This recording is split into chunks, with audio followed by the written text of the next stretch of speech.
I've never seen something look so beautiful.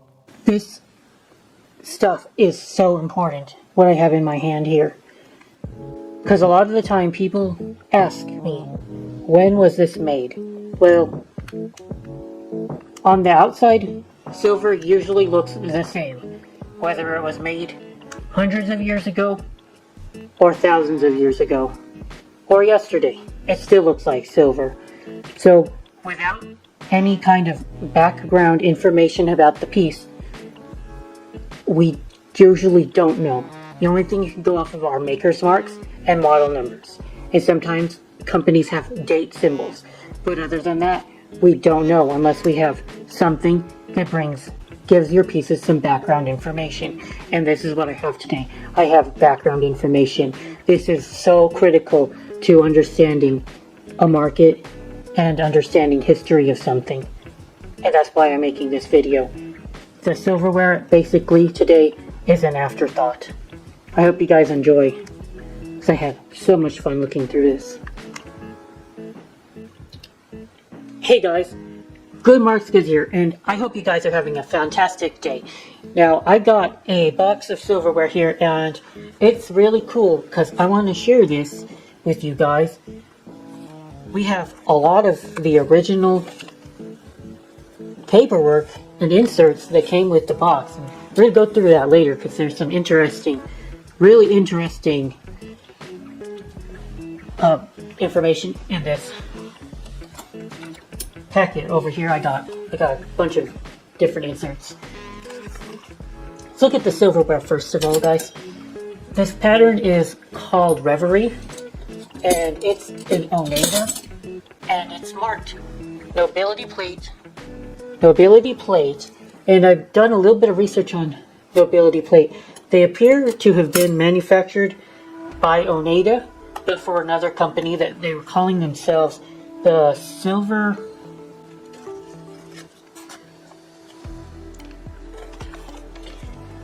Empire Crafts Corporation. There we go. The Empire Crafts Corporation, and they had something called the Nobility Club here, which was basically just it was kind of like the beginning of getting mail for advertisements. Basically, you get snail mail all the time nowadays from casinos, Burger King. Everybody wants you a piece of your money. Well, back then, I don't know if this was super common, but these guys would have been sending out these pamphlets to people who had some money. These are middle-class women, and I'll show you the prices on these pieces because it's in my little booklet.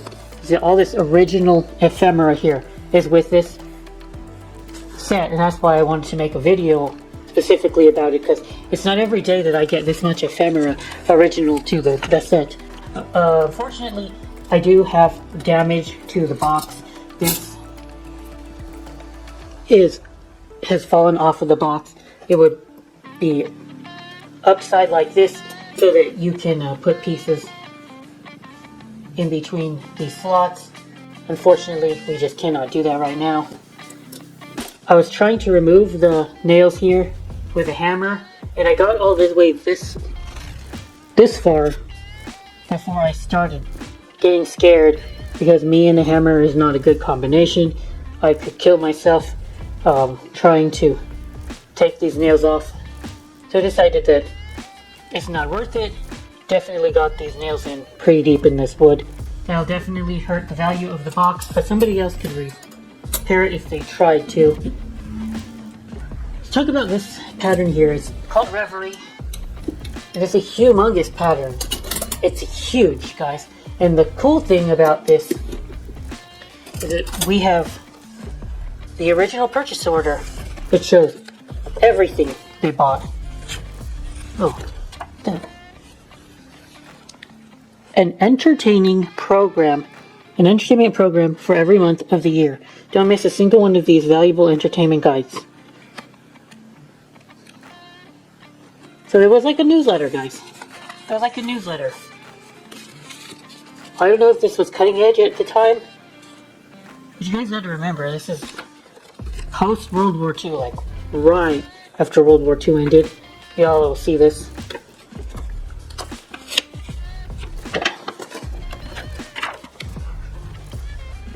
I think this stuff gives so much more value to this find. Not alone for brides. This good commonsensical idea of an entertaining wardrobe isn't just an idea for brides. Most brides do, of course, start from scratch and need practically everything new. But in all of my travels, and I travel lots, never yet have I met anyone who complained, I have too many accessories for my table. Have you? It reminds me of Homes and Gardens, Better Homes and Gardens or something.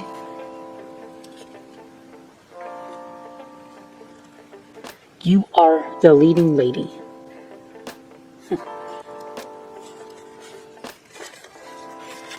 Here we have, apparently this person purchased their flatware on a payment plan as well. It was on credit, and here we see a lot of the original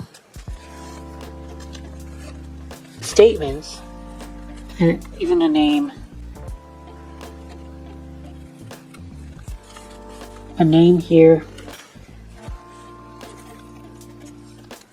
They had a balance of $85 at this point in April 20. By May, they made another payment, $14.30.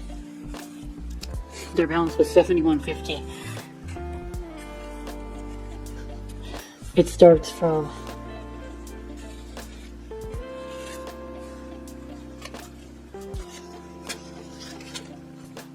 wow. Only 3 of these came with the box, but they were making payments of $14.30 every 2 weeks, I think.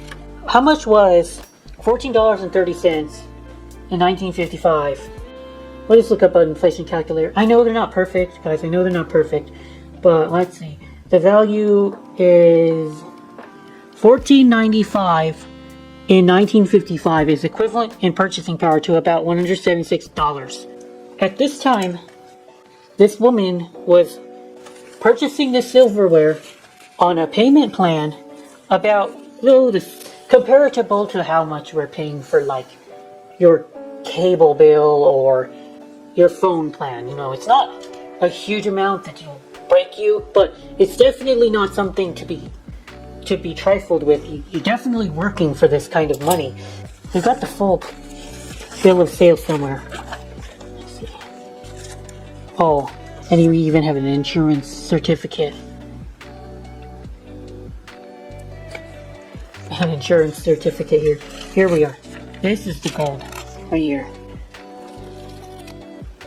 The original payment plan of $11,1654. This flatware was purchased for $177.80. They made a $35 down payment. They paid $143 in as part of their payment plan.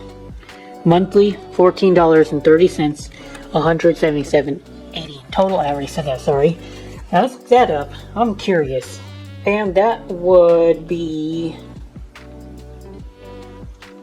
the equivalent of over almost $1,200. So somebody paid the equivalent of almost $1,200 for this silverware. That is wild. You can find this silverware for 50 cents each, and hardly anybody would even bat an eyelash if they saw this in a thrift store. My, how far and how inglorious, how indignant, how sad Silverplate has fallen. I just thought that was so interesting. You can see it right here. Somebody paid a lot of money for this set. And it has all the pieces. Like, nobody So one would be missing out if they were to have holiday dinner at this woman's house. They would have had a nice spread of food, I'm sure, because this woman had a lot of money. And she cared a lot about presentation. To make sure all of the silverware matches in the same pattern. Dinner forks, teaspoons,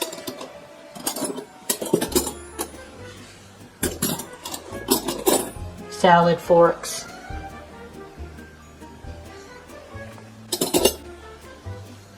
As for the current value, I would say about $1 each, if that.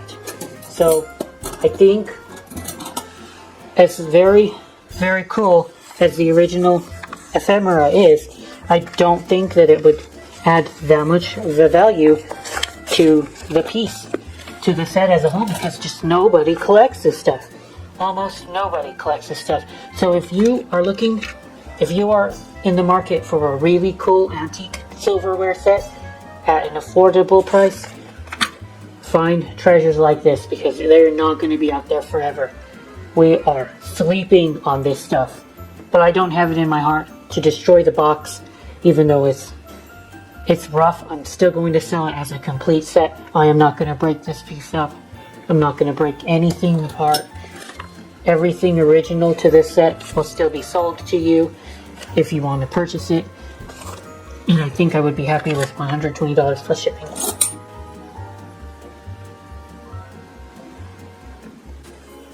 Look through this really quickly. Tell you about all the cool things.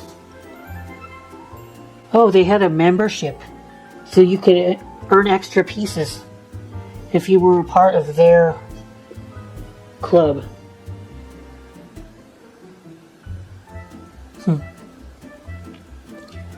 Wow. Oh, and then they would try to get you into the club, referral program.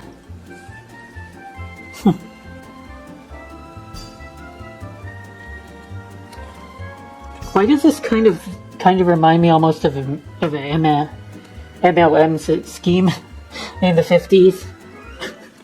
It's almost like MLM schemey, but dang, they had a lot of money to be able to afford to be a member of the Nobility Club. Okay. The money order receipt. Oh, okay, so you got a booklet or a brochure every month that you're making your payment. That is quite genius as a marketing ploy. I love it. Very, very interesting. Okay, hope you guys enjoyed this.